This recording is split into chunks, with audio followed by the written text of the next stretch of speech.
Sveiki, esu istorijos mokytoja Laura Valantė ir kviečiu Jūs į dar vieną istorijos pamoką. Labai viliuosi, kad mano užkimęs balsas nepažabos Jūsų noro tęsti šią pamoką, o man leis pasakyti viską iki galo, ką noriu pasakyti. Nieko nepadarysi, ruduo yra ruduo, bet tikiuosi Jums, kaip ir man, turinys yra gerokai svarbiau už formą. O šioje pamokoje kviečiu aptarti vieną svarbų dalyką. Praėjusioje pamokoje priminiau Jums pasaulio istorijos laikotarpius. Sudėliojome jos iš eilės, aptariau kiekvieno chronologiją, pradžios ir pabaigos įvykius. Tai gal šioje pamokoje padarome lygiai tą patį, tik su Lietuvos istorijos laikotarpiais. Ar gebėtumėte sudėlioti visus Lietuvos istorijos laikotarpius pagal valstybingumą nuo seniausių laikų iki šių dienų? Šis gebėjimas svarbus ir tikrai galintis parodyti dabar turimas Lietuvos istorijos žinias. Jeigu žmogus prisimena, kada ta abiejų tautų respublika, kaizerinės Vokietijos okupacija ar nuo kada iki kada trunka pirmoji Lietuvos respublika, sutikite, kad istorijos žinių yra. Tai parodo istorijos susigaudimą Lietuvos istorijos kontekste. Tai va tai ir padarykime šioje pamokoje. Sudėliokime visus laikotarpius iš eilės, įvardinsiu kiekvieno chronologiją, pradžios ir pabaigos įvykius.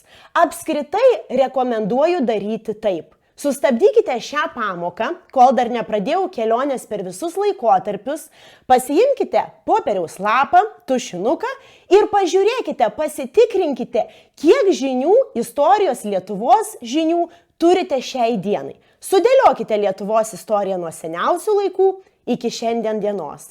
O tada tęskite šios pamokos peržiūrą. Arba turėsite už ką save labai pagirti, ir sakysite, kad visai neblogai, o gal netgi viskas kaip per sviestą, arba bus proga pagilinti žinias, užpildyti tam tikras spragas. Dar vienas svarbus dalykas, į ką noriu atkreipti Jūsų dėmesį. Visgi dėti lygybės ženklą tarp Lietuvos istorijos ir pasaulio istorijos nelabai galime. Lietuvos istoriją mes turime gerokai labiau išsmulkintą, o pasaulio istorijos laikotarpių 5. Na ir tie laikotarpiai prasilenkia. Ką turiu omenyje? Pavyzdžiui, viduramžiai pasaulio istorijoje 5-15 amžius. Lietuvoje iki 13 amžiaus mes turime priešistorę, nes tik 13 amžiuje sukuriama Lietuvos valstybė. Taigi susigaudyti atskirai pasaulio istorijoje, atskirai Lietuvos istorijoje reikėtų. Na, o tada, žinoma, labai lengva tuos du laikotarpius, tas dvi periodizacijas palyginti, įvardinti panašumus ir skirtumus. Taigi pradedame nuo seniausių laikų. Lietuvos priešistorė. Lietuvos priešistorė trunka iki 13 amžiaus, nes 13 amžiuje yra sukuriama Lietuvos valstybė. Tikrai prisimenate Mindaugą, jo krikštą, karūnavimą, juk tą visą laiką mes minime Liepos 6 dieną kiekvienais metais. Lietuva kaip savarankiška valstybė, Lietuvos didžioji kunigaikštystė, gyvuoja iki 1569 metų, iki Liublino unijos. Pasirašydami Liublino uniją mes sukuriame bendrą valstybę su kaimynais Lenkais, abiejų tautų respubliką. O kiek laiko ta bendra mūsų labai didelė Europos valstybė gyvuoja?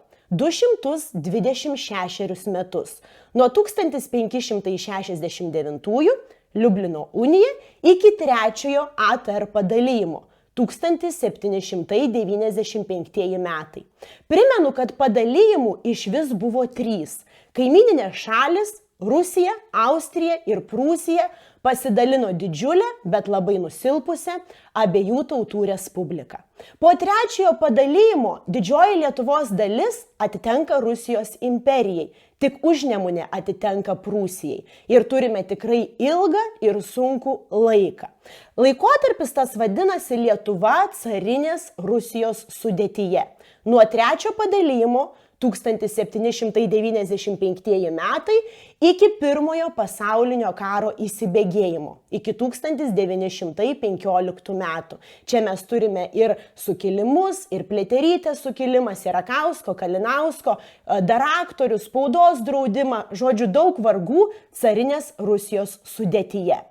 Pirmojo pasaulinio karo Lietuvoje nuo 1915 metų iki 1918 metų mes turime kaizerinės Vokietijos okupaciją. Apskritai apie Pirmojo pasaulinio karo laikų Lietuvą jau esu kalbėjusi vienoje iš savo pamokų. Jeigu norite detaliau tą laiką prisiminti, labai kviečiu peržiūrėti šią pamoką. Taigi turime kaizerinės okupacijos 3 metus. 1918 vasario 16 dieną mes atkuriame Lietuvą. Arba oficialiai yra sukuriama Pirmoji Lietuvos Respublika. Juk vasario 16 dieną, kaip ir Liepos 6 dieną, mes minime kiekvienais metais ir džiaugiamės nepriklausomybės atkūrimu. Ta nepriklausomybė gyvavo 22 metus. Nuo 1918 vasario 16 iki 1940 birželio 15 dienos, iki pirmosios sovietinės okupacijos. Ir tie 22 metai buvo labai įvairūs. Pirmiausia, mes turėjome nepriklausomybės kovas, tą nepriklausomybę reikėjo apginti, bolševikai, bermontininkai, lenkai, steigiamąjį Seimą turėjome kitus Seimus, na, o nuo 26 iki 40 autoritarinis Smetonos režimas. Diktatūra tik švelnesnė nei totalitarinė. Už jos vairo Antanas Smetona, kartais ta diktatūra dar pavadinama aksominė diktatūra. Lietuvos nepriklausomybė, kaip jau minėjau, nutraukė 1940 metų okupacija, pirmoji sovietinė okupacija. Ji yra trumpa iki 1941, nes vyksta Antrasis pasaulinis karas. Tuo metu naciams Vokietijai sekasi geriau, jie keliauja į rytus, okupuoja mus. Nuo 1941 iki 1944 metų turime be galo skaudų laiką Lietuvoje. Tas atėjęs blogis tikrai paliko daug kraujuojančių ir sunkiai gyjančių žaizdų, juk jis įgyvendino holokaustą. 1944 metais jau akivaizdu, kad Vokietija Antrąjį pasaulinį karą pralaimės ir mums lygiai taip pat kaip 1918 metais geroji korta nekrenta ir nepriklausomybės mes neatkuriame. Grįžta Sovietų sąjunga, mus jį okupuoja antrą kartą ir ta okupacija yra labai ilga. Nuo 1944 iki 1990 kovo 11 dienos. Ir kai bežiūrėsi, ši okupacija tikrai yra dar gyva mumise, tikrai Lietuvoje mes juntame jos rezultatus, netokius tikriausiai kaip norėtumėm justi, bet tą tiesiog reikia išgyvendinti, tas vis senka su laiku ir nieko čia nepadarysi. Na ir 1990 kovo 11 dieną mes atkuriame nepriklausomą Lietuvą. Arba oficialiai, taip labiau istoriškai, nepriklausoma Antroji Lietuvos Respublika.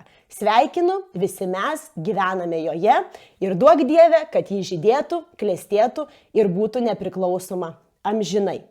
Tai va taip greit perbėgau aš beveik 1000 metų, visai nemažai. Jeigu jūs dabar išklausę galvojate, kad ir aš perbėgau visai neblogai ir tie laikotarpiai dėliojasi sklandžiai iš eilės, taip kaip turi dėliotis, sveikinu, Lietuvos istorijos žinių jūs turite. Na, o jeigu nepavyko iškart, tai peržiūrėję šią pamoką, tikrai istorijos žinių bagažą papildėte. Galite ją peržiūrėti ir dar kartą, jeigu ką nors norite pakartoti. Juk video pamokos tą turi gerąją galimybę kartoti, kartoti ir kartoti.